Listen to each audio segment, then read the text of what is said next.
back into the US and John picked me up from the airport and we came home, I was just like, he bought me a huge bottle of vodka, to welcome me and to enable me, and the cycles were repeating. I was like, yeah, I'm gonna be straightforward. As soon as we got home, Anne was on vacation at his mom, upstate.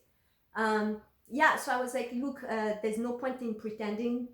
So because I went to Benin also to visit my dad, right? It was COVID. I went, and I was like, yes, Derek happened to be in Benin as well, because he doesn't live in Benin. He lives in France.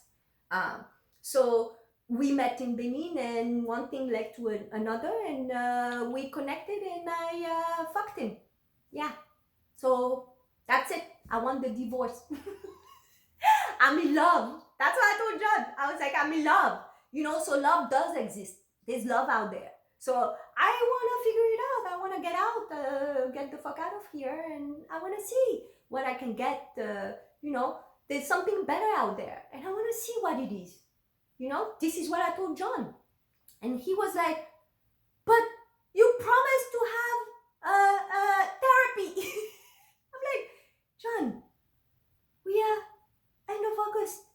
September is coming, and you have not taken it. You have not lifted a finger. This has been the pattern. I'm not in love with you. We've been together for 15 years. You told me there's nothing better out there. I've discovered something better, and I wanna take a chance on it. That's it. No matter what you do, I want a divorce. You know, because I had hope. I was in love. There's nothing to do. Um, yeah, so he said, he started saying he's gonna kill himself, and that's the power of love. I was like, yeah, I understand. Yeah, I'm a valuable person. You talking to my worth, but you need to see that worth in yourself, right? If you don't feel like it's worth it to leave, why should I be the one responsible for that burden?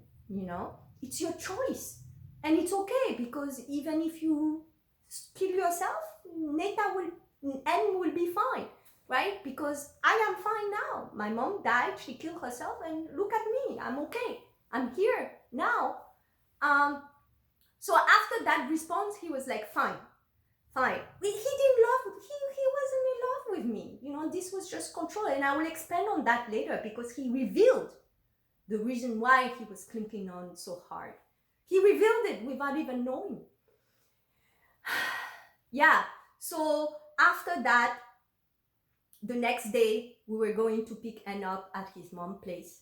And he came back. He was like, I'm gonna kill both of us.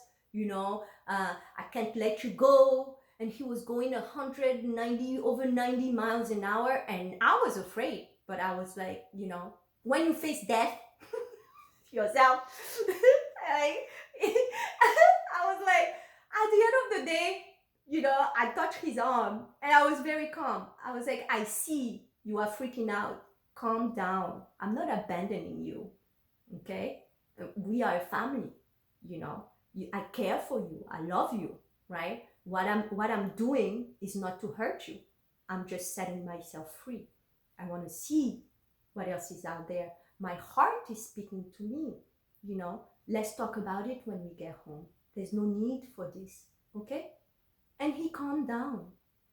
And we picked Anne up. We went back home, and that was it. That was like, we came back home. I was like, in 2 weeks, both of us, we will email our family.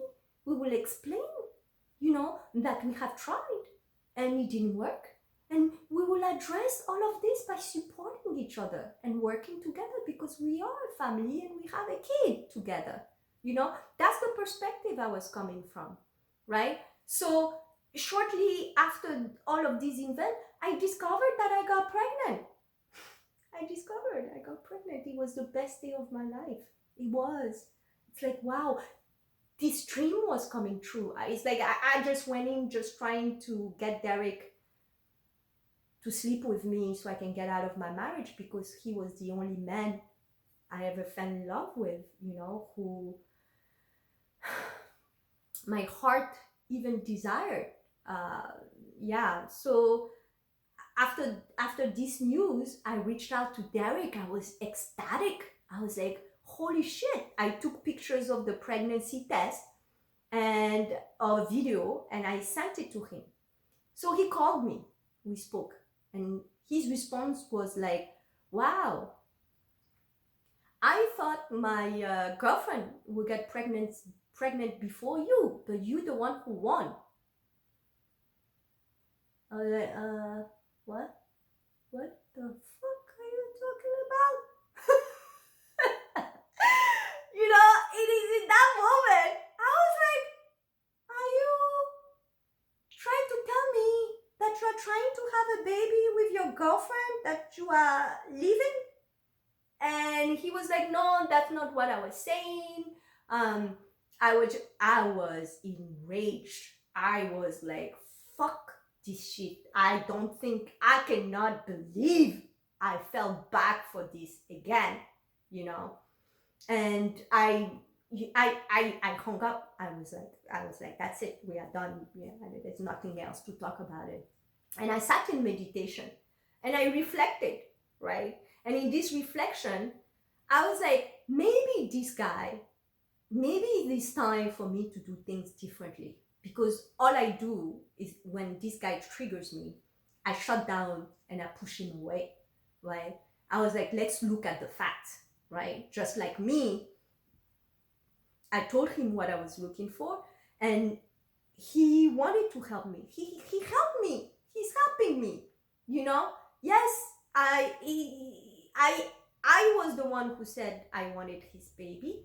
Yes, but maybe just like me, he wasn't anticipating to feel this strongly about me. Even with our time in Benin, at a point, he will ask me, why do you have, I will hold my hand in fist so tightly, because that was the only way to not speak up, right? I was in hiding, right?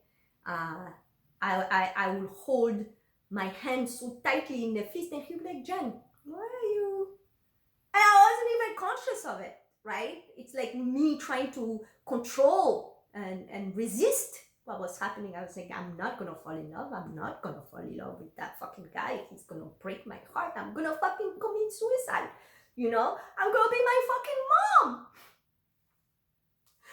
Yeah, so when he told me this, when I discovered I was pregnant, I shut down and I was in meditation. I was like, yeah, let's give the benefit of the doubt, right? This person is being faced with emotions just like me, probably, I have to allow him to express himself, right? So I reached back out to him and I was like, look, I am learning to do things a different way, right? Because those are the things I have wisdom that I have learned in my marriage, right? And my marriage gave me such contrast when I saw Derek, it's like I was so starved of love. I was so starved. It's like being hit with that intensity out of nowhere was a little bit destabilizing. I didn't know how to process it, right? So I expressed to him, look, I am feeling a lot of emotions, okay? And I'm willing to give this a try, okay? And I know that all of this is a little bit coming out of nowhere for us. But I want us to, if we're gonna do this, I need you to tell me things the way they are. I cannot do it if I'm not being told the truth, okay? Because I learned that in my marriage. John never spoke truth, manipulated things to control me, which led to all of the description, the letter I have written. So I was straightforward with Derek. I was like, okay, if we're gonna do this, you have to learn to say things to me the way they are. And he was like, yeah, I'm gonna do it, yes, fine, sure, And from there, right? That's when John came home, a few days before us announcing to our family that we were getting divorced, and started screaming that I was pregnant. And I was shocked. I was like, I just discovered this. How did this guy, and I realized that I didn't touch the vodka bottle. And he started, I didn't even know he was aware of my menstrual cycles. He said it with such confidence. And I was like, at that moment, I was making lunch for Anne, so I brought her in the basement and turned on the TV and everything loud so she doesn't hear us, because he was enraged. And I was confused. I was like, why are you even enraged? I've slept with someone. We're getting divorced. We announcing it and getting the lawyer in a few days. And so for me it was like, yeah, this happened because I slept with a guy. Yeah, I wanted it. I am excited by it, but it doesn't change anything, right? So when I came back up, I was like, okay, yes, you are right, I am pregnant. I just discovered it, and I was happy. But I was like, but it doesn't change anything. We have already agreed, we are working towards. But this is it, right? He didn't speak truth.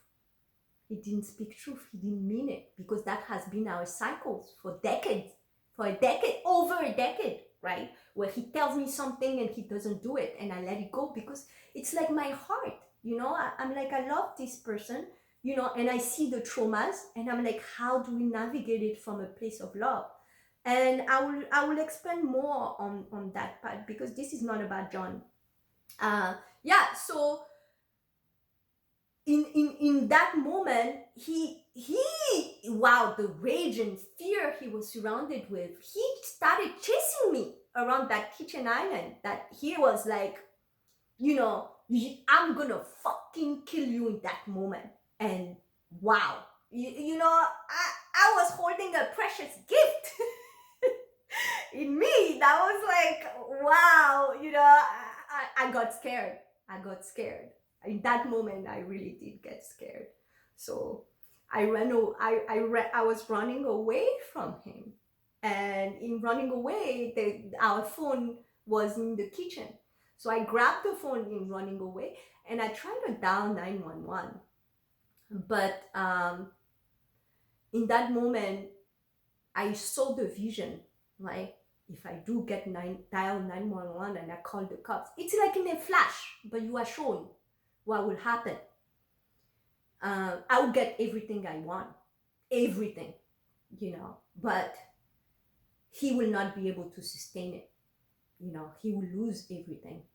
And what I'm trying to achieve with my daughter will not be achievable, right? Because in that point, I would be really trying to hurt him. So I stopped myself. And instead, I dialed his mom's number, and she responded. So I put her on speaker, and I explained to her, your son is threatening my life, and I'm really frightened. And all of this was happening as we were running around. But as soon as she responded, he stopped. So we were across each other, and the kitchen island was there. So in that moment, he was like, Jen cheated on me, and she got pregnant, and I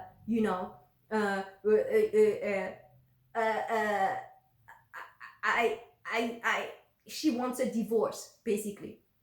And I was like, that's not what happened, right? You and I agreed that I can sleep with someone, and I have done it, and I got pregnant out of it, but I want a divorce either way, And his mom started saying, oh, you guys, where is Anne? This is happening again. Of course Jen is not gonna keep the baby. I was like, motherfucker, who the fuck? And this is how I spoke. I was like, who the fuck are you to talk about my baby? No, no, no, no, no, no. No, no, no, no, no, no. You shut the fuck up. I told her, neither you nor John has a say in this precious gift I'm carrying, because you can conceive of what this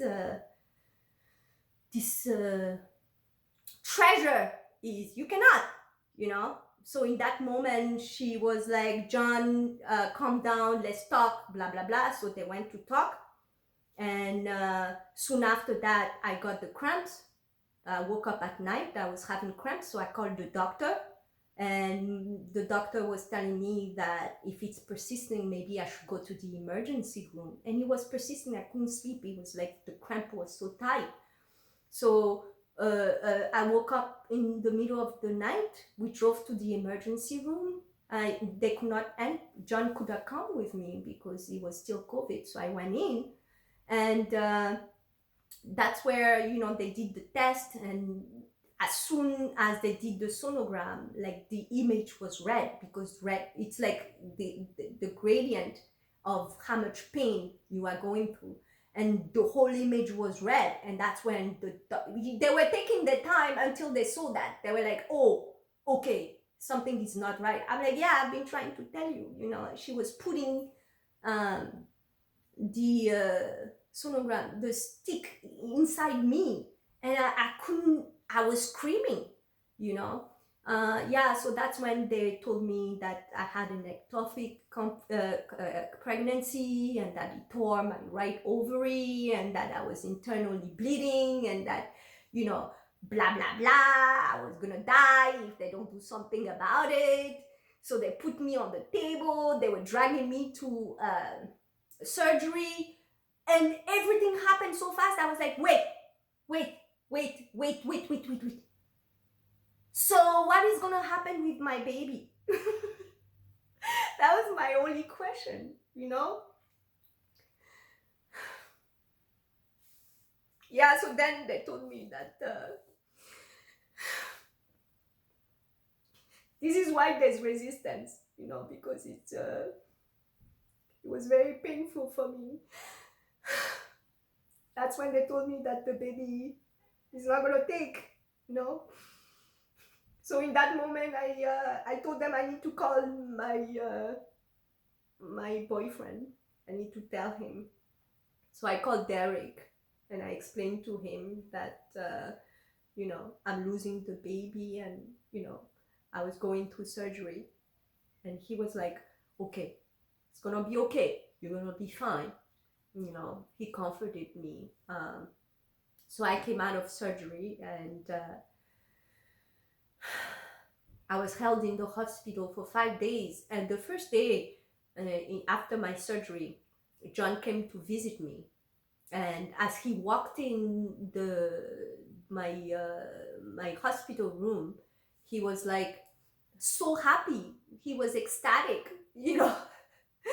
And he was like, yeah, I don't know what you were gonna do with that baby. You know, you are getting divorced, you don't even have a job, you know, this is good. And I was like enraged by his statement. And I was like, why are you here? He's like, I came to visit you. You visiting me by saying what you are saying? Why? He's like, oh, by the way, no need to write an email to our families anymore because my mom took care of it. Your mom took care of what? I responded. She told my side of the family that, you know, you cheated on me, you got pregnant, so we filed for divorce.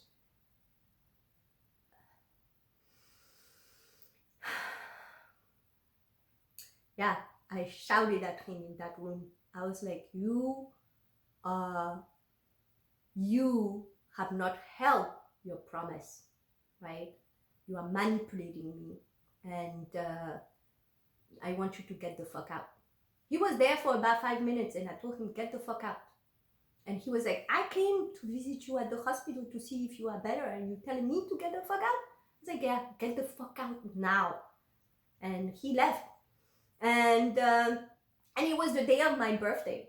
I was in the hospital on my birthday. Not that, you know, for me, birthdays are every day, you know, but it's okay. I will explain on that later. So Derek called me, and him as well seemed very happy. And he called me from a jewelry store, he was buying jewelry for his girlfriend. So I exploded again. I was like, you are calling me in a hospital after my surgery, after you told me that I was in a competition with your girlfriend for a baby and that I've lost the baby. And he was ecstatic as well. He sounded ecstatic, buying jewelry for his girlfriend while calling me. I'm like, what the fuck is going on? What the fuck is happening? And it's like, it was so traumatic for me because it's like, this was a repeat, right? I opened up my heart and I'm trusting my heart, and somehow things were going wrong.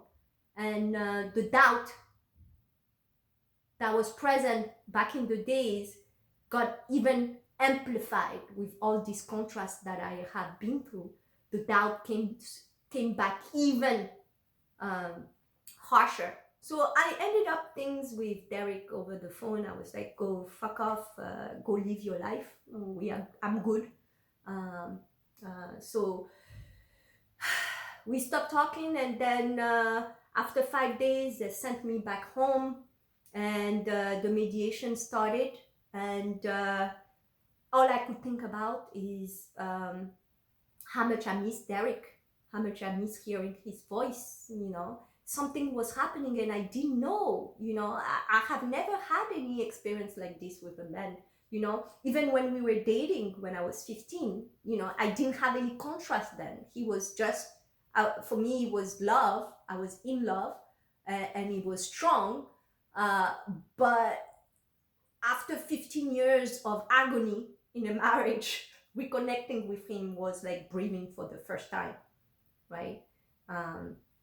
Yeah, so it's like I was craving for this love that I felt from him, but it was the most frightening thing.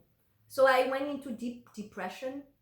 I went to severe depression because the loss of that baby really affected me. And as the mediation progressed with John, and the first holiday came, John was responsible for Anne for the first Christmas and holiday season. So I decided to go back to Benin and meet with Derek. And in going back, because I wanted to mourn the loss of our kid. I was in mourning because this was a big loss for me. And as I saw him in Benin, and I tried to bring it up because I saw it was like I had another C-section. They cut me where my C-section was, and I was showing him my scar, and he didn't want to talk about it. It was like I brought it up, and it was like an intense blockage. It's like, no, there's nothing to do, nothing. And I stopped. I was like, fine. And before even I came to Benin, because for me it was to mourn the loss of our kid, I didn't want to see anybody. I don't want to talk to anyone, because I started noticing the type of energies he was surrounded with. He was surrounded by. The first time we came together for 5 days, it was just for 5 days. Yeah, just in 5 days, all of that happened. It was so intense. It's like it changed just in the span of 5 days. My whole life has changed. So we spent another 5 days at the end of the year together, and things started surfacing, right? I couldn't.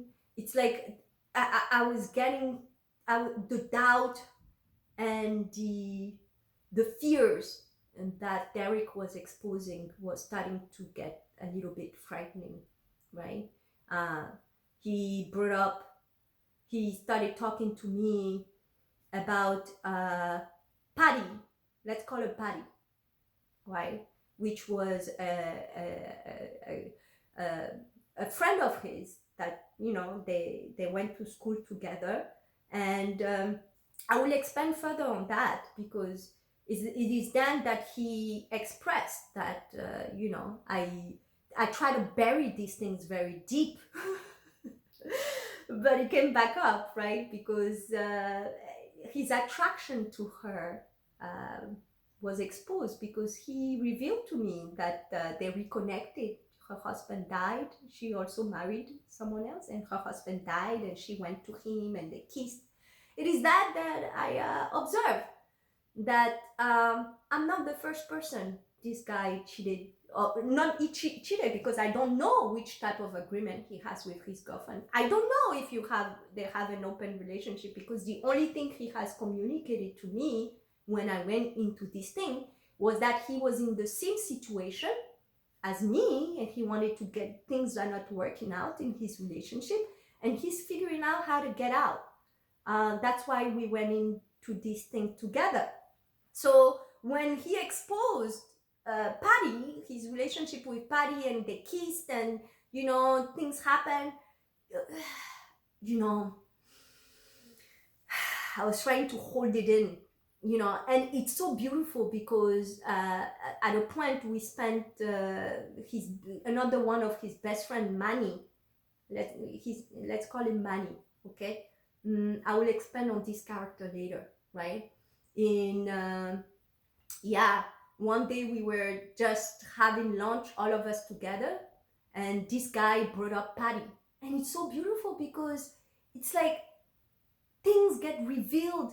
It's like Mother Nature communicates to you through people around you, right? So out of nowhere, this guy Manny told me that started talking about Patty, and he called her on the phone and was showing off.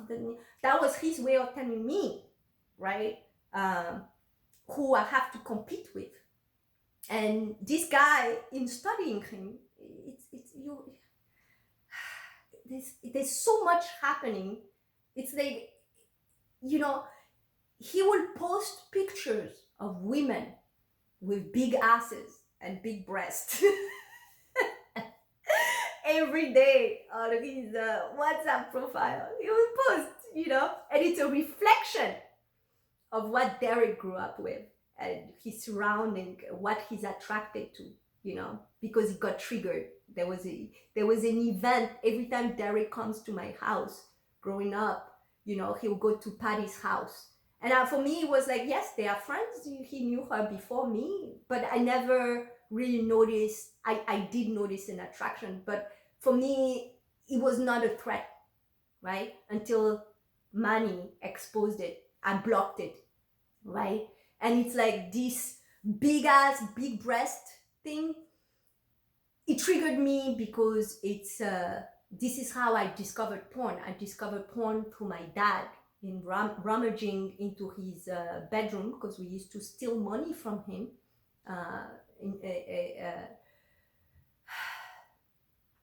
to help my brother bring our mom back through voodoo priest. It's so beautiful. Yeah, but then after that, we stole money, because my dad neglected us. I was an adolescent. I needed deodorant and things like that, but my dad never bought these things for us. So in stealing money from my dad, I also bought those little things for myself. Anyway, so I discovered porn through my dad. He had tapes in his bedroom, and we would watch them over and over again. And in all these tapes, all these women had like humongous breasts and humongous asses. And and this is where my brother, it's like, that's where like this perversion started introducing itself in him. And for me, this porn reflected the fact that, for me, I took it as something is wrong with me, because if this is what my dad is watching, is this what women are supposed to be looking like? Something is wrong with me, because even in Benin, in my whole environment, people used to make fun of my ass. I had, apparently for them, I had a flat ass, because my ass was not as enormous and humongous as other girls. And to the point, but I used to be like, I like my ass, it's what I have. And to the point where even in that moment, I didn't even make the connections. I developed a birthmark right on the cheek of my ass, which made me hide away my buttocks, right? I never expose them. Even wearing bathing suits, I get self-conscious, and that's how I embodied the shame of my body. So when I reconnected with Derek, right, even him, he will say to me, oh, yeah, he could not understand, like his ego could not understand how he was so physically attracted to me, because nothing about me for him made sense in terms of attraction. He liked a specific type of girls, and I didn't fit um, that idea, right? So he would tell me, yeah, your breast has a little, but the shape is kind of like interesting. It looks nice, And then he would be like, "Ooh, you have, yeah, your butt, it's like you have a little bump, it's nice, it's okay." He was trying to justify why, he was attracted to me, and that was triggering me beyond imagination. First the skin color, then my body structure, and I was starting to you know react. I could hold it down, and I would drink more. He talked about party. I was like I need to meditate. I don't want to see anybody. I don't want to hang out with anybody, because all his friends were scary, you know. They were surrounded by some deep fears, and I will sense all of that, and I was drained, because in his presence, I'm just open. I'm just vulnerable. I feel it's very interesting to describe, right? So I there was another event where for New Year's I invited his friend Manny, and all three of us were supposed to go. The hotel where we stayed was doing a party, so I was like, maybe we can all hang out there for the New Year's and stuff. And he was like, fine. And his best friend Manny was like, sure. And I bought tickets for the three of us and for that day. And what has happened is that Manny, out of nowhere, was like, I cannot come to the party, because I want to spending with my family, and we do stuff. And I was shocked, because I was like, but I asked you and you were fine with it. But okay, I will cancel the ticket. And